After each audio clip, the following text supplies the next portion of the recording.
This episode is sponsored by Free Market Kids. Hey everybody, welcome to Orange Hatter. Today you'll be listening to part 4 of my conversation with Ella. With the renewable energy aspect, the fact that 55% of the renewable or the energy Bitcoin uses comes from renewable sources, it's great. I will say that it's not just because Bitcoiners are really bullish on the energy transition and climate change. Bitcoin miners are incentivized to find the lowest energy prices, as we all would be. We want to have the most profit, and so we want to have the cheapest inputs. And so a lot of that is going to find stranded energy sources. But when we think about how does our world transition away from maybe more fossil fuels to clean energy, the Bitcoin miners are going to be the critical component of that, because there's a lot of infrastructure that has to be built out. There's a lot of upfront money that has to be outlaid to build more grids, more everything infrastructure. And all of those people will know that Bitcoin miners will be their buyer of first resort and last resort. So once that plant is up and running, Bitcoiners will come and they'll start mining.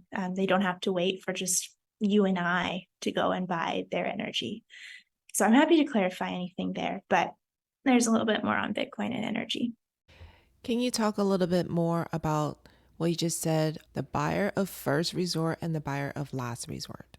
Yes, absolutely. Actually, I was really learning all this in my game theory class this past fall, and I should probably go back and read it so that I can remind myself of it. But essentially, buyer of first and last resort, all that means is that Bitcoin miners will be buyers when the pricing works out. So what that means is, let's just take an electrical grid like ERCOT in Texas.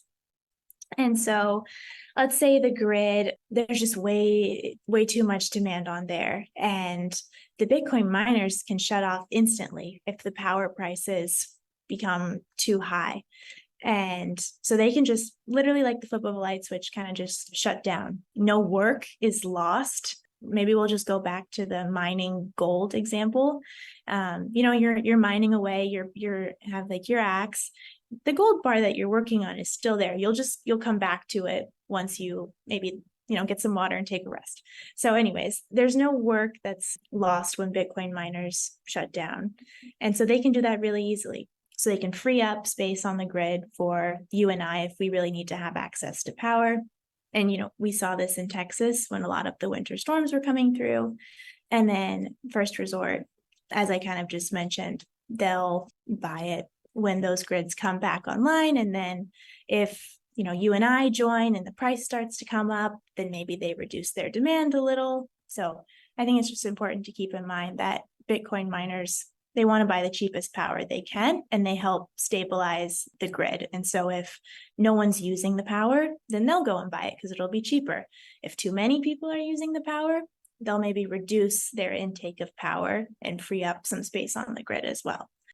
Can you also talk a little bit about how Bitcoiners use energy that is just being wasted, that's not being used at all, and so they're taking advantage of something that's existing and not taking it away from other people like you and me?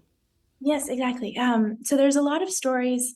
There's a couple different stories to share, but one, Bitcoin miners will go and they'll capture stranded natural gas. So what that means is literally just gas being just kind of shot up, flared, natural gas in the sky, literally lighting money on fire. And Bitcoin miners can go and they can capture that, what otherwise would just be polluting the atmosphere and literally being lit on fire. They'll go and they'll buy, they'll use that to power the Bitcoin miners. So there's one case. Another case, a lot of small towns, maybe they used to have, a textile mill or some sort of water mill there. And the industry has moved on. The town maybe has been a bit forgotten about.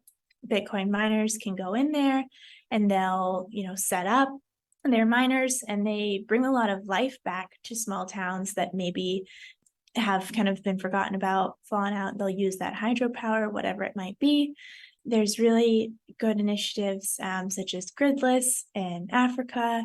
So Energy is life. Energy is just critical. It should be a human right that everyone have equitable access to energy.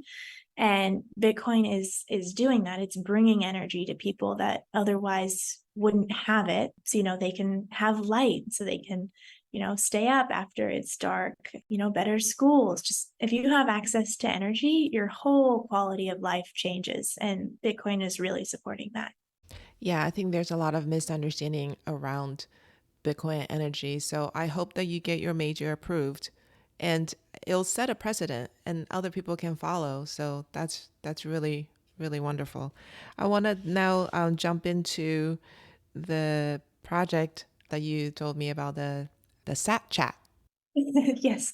So this started because I would be at school and have lunch or dinner with a friend, or we're just walking. And if you talk to me long enough, Bitcoin probably comes up in the conversation somehow, something I saw in the news or whatever it might be. And so I found myself just having the same conversations over and over again, which I'm very happy to do. But I thought, you know what, I just need to start writing this down. And so I I went to Pacific Bitcoin this past year.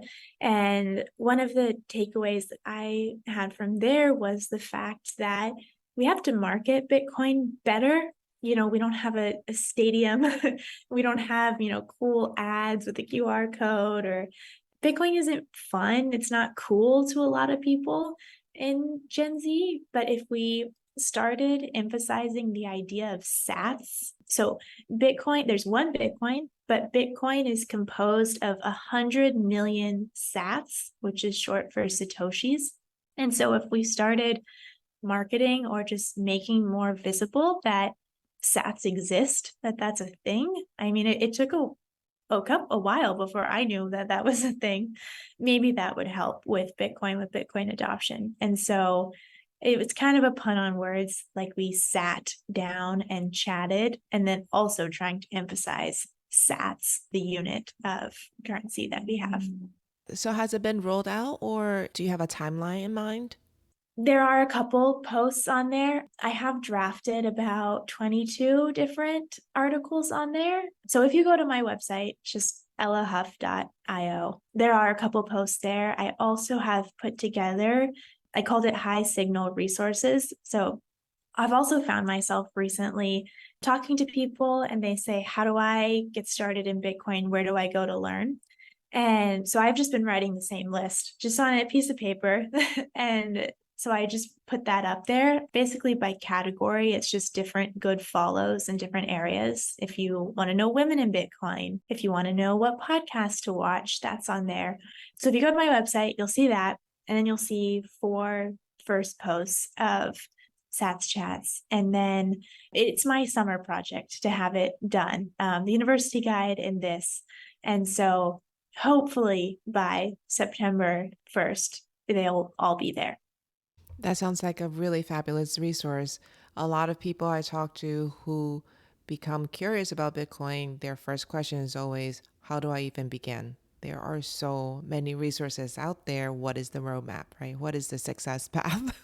Exactly. So I'm trying to write them in a road pathway. So I think the first post is just, what is a SAT? What is what is the point of the name of this?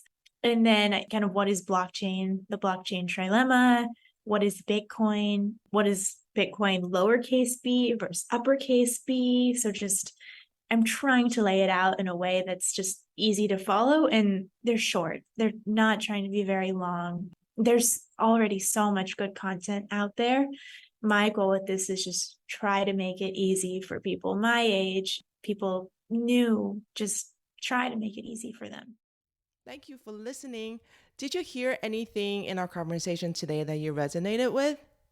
Were you able to identify with some of the feelings that Ella had? If so, I would love to hear from you.